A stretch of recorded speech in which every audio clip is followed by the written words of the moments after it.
Aloha, everybody. She makes me sound so impressive. Oh my, I was going to blush. In Las Vegas, I don't do that easily, but I want to welcome all of you. Being a night owl myself, I am amazed to see so many people up this early in the morning and even awake.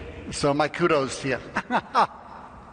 What we're going to talk about today will be effective treatment of fatigue, chronic fatigue syndrome, and fibromyalgia. How many of you treat people with chronic fatigue syndrome, fibromyalgia? It's a really common thing.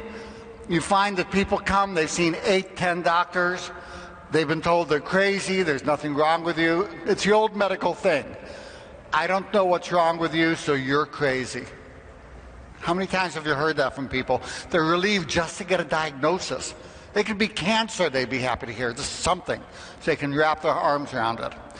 So we're going to teach you, we're going to go over today what's going on, what's causing it, and how to make it go away. Now, I like to use a mix of both natural and prescription treatments, what I like to call comprehensive medicine. That was a term coined by Dr. Hugh Reardon, a brilliant physician who passed on a little while back. And when you use a combination of both, you'll find that over 85% of people will feel better. Now, it may get a bit tricky. Sometimes you find, you go to 100 lectures and you're going to hear 100 different things causing the disease and how to treat it. So one of my main focuses today will be to organize all of that for you. Is it toxins? Is it nutrition? Is it, there's 100 different things. So we're going to put all that together today. So when you go back into your office, day one, you're going to be able to get these people better. So let's take a look at some of the numbers. This is very common.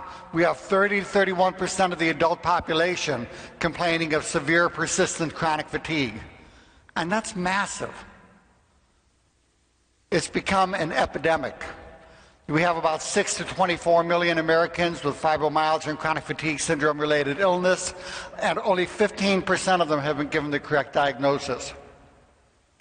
Now, I do want to make one simple point. Isn't it interesting when you take a look at diseases? Have I cut out here? Oh, there I am. Okay. Diseases that affect people, how some of them, when the doctor said, oh no, you're crazy, but these all seem to have one thing in common. You look at CFS and fibromyalgia, 3/4 are women. We used to have the same thing with lupus, where most people who have it are women. We used to have the same thing with multiple sclerosis, which is called hysterical paralysis. What's the characteristic of MS of all these? Rheumatoid arthritis, same thing. They all are illnesses that affect predominantly women. And even though over half the women, the doctors in this hall, are women, medicine still has that bias that if you take a look at the word hysteria, look at the root of the word. Where does it come from? It comes from the word hystero, which means uterus. So we still, even with half of physicians being women, have this obscene, abusive thing in medicine that says, if I don't know what's wrong with you, you're crazy. So that you can talk to people and help them understand, here's what's going on. That by itself is incredibly healing. Right there. And I want to applaud you all, not just for being awake this morning, but for having the courage to show up for these people who have these illnesses and to help them get better. So let's take a look at using comprehensive medicine, how to approach this illness.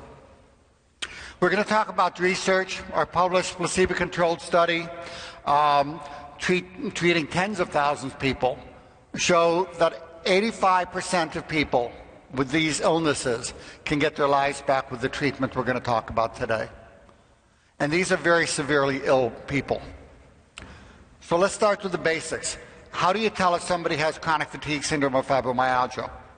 We have the CDC criteria, which, God, what's a medical word I'm looking for? Suck? They're insane. They start with a quadruple or quintuple negative in the first sentence for people with brain fog. It's one of the worst set of diagnostic criteria I have seen in my life. You then have the American College of Rheumatology criteria, which are pretty good. They have the new ones. They don't need the tender point exam, which is good because most doctors have no idea how to do a tender point exam. But let me tell you a nice, easy way to tell